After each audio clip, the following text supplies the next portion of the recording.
Crocodiles versus early humans, who would win? Hi everyone, I'm here. Humans have been around for about 300,000 years, give or take, and in that time, we've had to defend ourselves against some truly scary predators, including saber-toothed cats, dire wolves, and even giant short-faced bears. But none of those animals could match the sheer number of human fatalities that have been caused by one particular group of predators, crocodiles. Crocodiles have been around for about 200 million years, and that's roughly 198 million years longer than humans. And they've used that head start to kill at least 1,000 people per year, mostly in Africa and Australia. In fact, they're responsible for more deaths in Africa than any other land predator, including lions.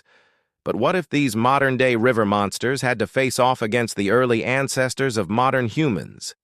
Which one of these two terrifying titans would claim the title of the apex predator? Let's find out. In the late Pleistocene epoch, about 12,000 years ago, the average male human stood just under 5 feet tall and weighed around 140 pounds. By comparison, the largest crocodile species alive today, the saltwater crocodile, can reach lengths of over 23 feet and weigh more than 1,000 pounds. So clearly size and weight are on the side of the crocodiles. But early humans did have one advantage: their brains. Homo sapiens had brains that were roughly 90 cubic inches, about 15 larger than the average chimp's brain. And that brain power allowed our ancestors to develop spears, which gave them a ranged attack option they could use from the safety of a distance. Spears have also been found in the graves of Neanderthals and Homo erectus, so it's likely that early humans have been using them for at least 500,000 years, maybe longer. That is a very long time to wait for your dinner to get close enough for you to eat it.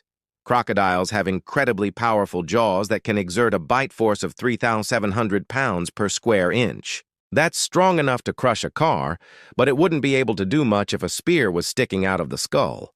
Of course, a crocodile wouldn't be a sitting duck with a spear sticking out of its head either. They're great swimmers and can move through the water with surprising speed. Their maneuverability in the water is limited only by the amount of oxygen they have available. And surprisingly, they can store enough air in their lungs to stay underwater for an hour or more at a time. But let's be honest, no matter how big their brains are, it's unlikely that early humans would spend that much time hunting underwater. It's hard enough to breathe while running around on land.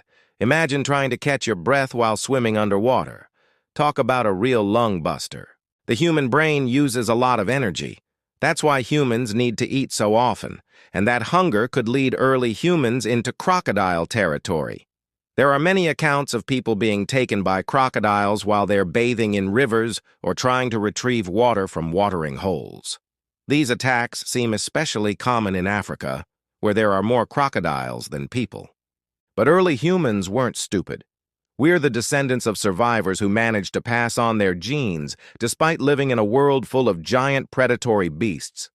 So it seems likely that early humans would be aware of the dangers posed by crocodiles and try to avoid them at all costs. After all, there's no honor in killing a crocodile, but there's plenty of dishonor in getting killed by one. So the winner of this matchup is, drumroll please, the human. Early humans would almost certainly be able to defeat a crocodile using spears, but not without taking some serious damage. A large crocodile would definitely be able to inflict lethal damage with its bite, but it would probably be the last thing it ever did. Thanks for watching. When ancient humans fought crocodiles, who do you think would win? Let us know in the comments below. And don't forget to subscribe for more prehistoric punch-outs. See you next time.